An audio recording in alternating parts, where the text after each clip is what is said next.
Hi, I am Becky Joy. Welcome back to my channel. I am your postpartum corrective exercise specialist. Today, let's talk about nutrition or diet. Does it have anything to do with healing your diastasis recti? And the answer is absolutely. It has huge connections when it comes to healing the diastasis, because diastasis essentially means separations. But what is attaching the muscles on left and right is the linea alba. And linea alba is made of collagen. It's made of tissues, connective tissue, and they are the tissue that is thin, and we wanted to strengthen it not only by exercising but also through nutrition. So if you're just doing exercises and you're not really seeing the result, that's because your nutrition is probably not on point.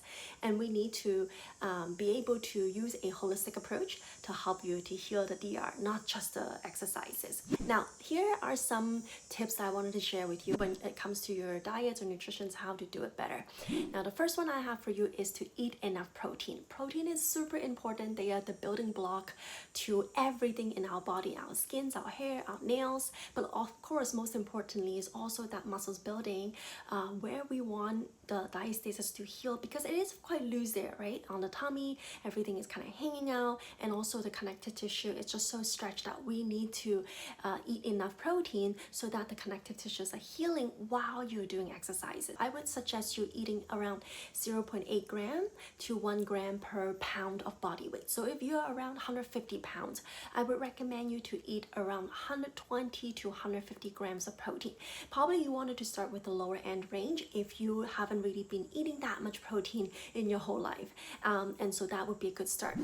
Now, the second tip I have for you is eating fruits and vegetables. Sometimes we are so loving our carbs and maybe it's the protein, we forgot about the fruits and vegetables. But eating them will help heal your diastasis absolutely, because it has the minerals, antioxidants, and the vitamins that you need in order to produce collagen, just such as vitamin C, because when you pair up vitamin C, it will boost up the collagen productions in your body. So eating them, and also it's antioxidants, anti-inflammatory in our body, so that you're not feeling so puffy and bloated. So eating fruits and vegetables, perhaps start with 2 to 3 serving of fruits, as well as 2 to 3 serving of vegetables per day, would be really good. So if you're not eating just 1 or 2 apples or like bananas in a day, make sure you start doing that now, because you're gonna get a lot of vitamins and mineral. You absolutely need that, not just for healing but also for your energy boosting. You're gonna feel so good. Now, the third tip I have for you is eating high collagen rich food. And probably you hear me say this all the time, because it's so important, because the connective tissue, as I just told you, is made of collagen. And what's better than eating collagen itself? Now, the best thing to eat is probably bone broth. That's actually the king of collagen, the king of collagen.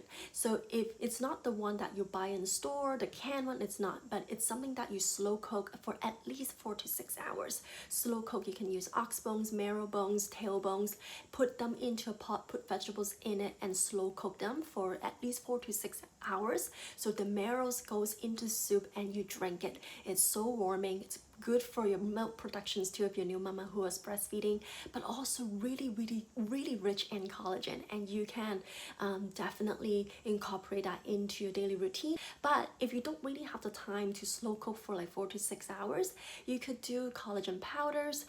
There are so many powders options out there, but choose something that is wild caught fish or organic beef, so that it is good and high quality of collagen protein powder. So that will also boost up your protein as well.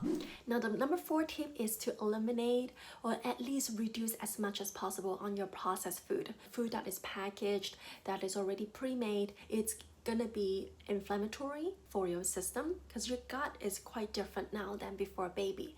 If you're eating those highly processed food, you're going to feel it, and you will increase that abdominal pressure in your tummy, making your tummy looks more distended than you are. So reduce or completely eliminate those highly processed food will be so good. The 5th tip I have for you is increase your water intake. I bet you're not drinking enough water. The guideline I have for my clients is 3 liters of water per day. So 3 to 3.4 liters of water per day. You will need that much water, and especially if you're breastfeeding, you will want to drink more than 3 liters of water, because if you're somebody who is worried about losing the breast milk, most likely because you're not drinking enough liquid. So bone broth that I mentioned earlier is great, but also just keep drinking water. So sometimes I would do maybe tracking it with a 500 milliliters water bottle. So 500 times 6 is 3 liters. So make sure you drink 6 of the 500 milliliters of water throughout the day. Maybe strategically prioritizing when you wanted to drink it. Maybe like 1 liters in the morning, and then some in the afternoon, and then maybe less in the evening if you don't want to go wake up to go to the bathroom, let's say. And so important because it flushes everything out, and you need that water to heal the connective tissue, because our body is made of a lot of water. The sixth tip I have for you is watching out food that cause you to bloat. So this could be tricky and could be different from person to person. It could be the leafy vegetables, because they are just so hard for our body to digest, because they're leafy.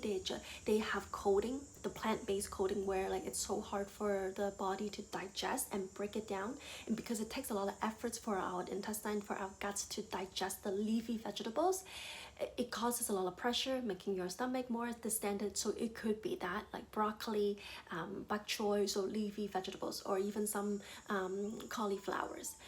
Other people might experience bloating with beans. If they consume a lot of beans, you wanted to probably journal it out and think about, okay, exactly, oh, I just had lunch and I just had like, let's say lentils, and I'm feeling quite bloated now. So you could try to reduce that amount and see if the bloating situation change. If you look less bloated, you will be flatter already on the belly. So it will help you to exercise more easier without that extra puffiness on the front of the belly, right? And the last tip I have for you, and overall everything that I just mentioned, is to go on a regular bowel movement. So if you're eating all the fruits and vegetables and eating enough protein and exercising and drinking your water, you should have regular bowel movement on a daily basis. And they should not be strained, right? They should not be nuggets. They should be nice form.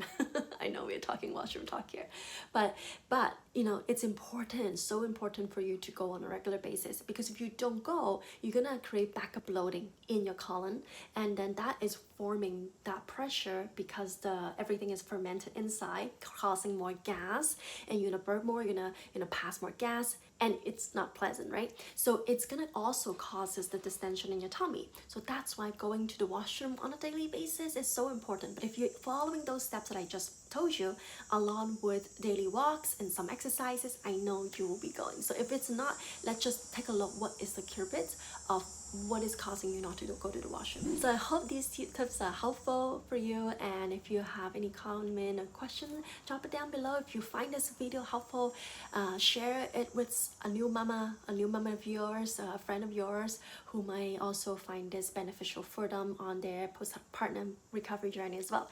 Thank you so much for joining me, and I'll talk to you later. Bye bye.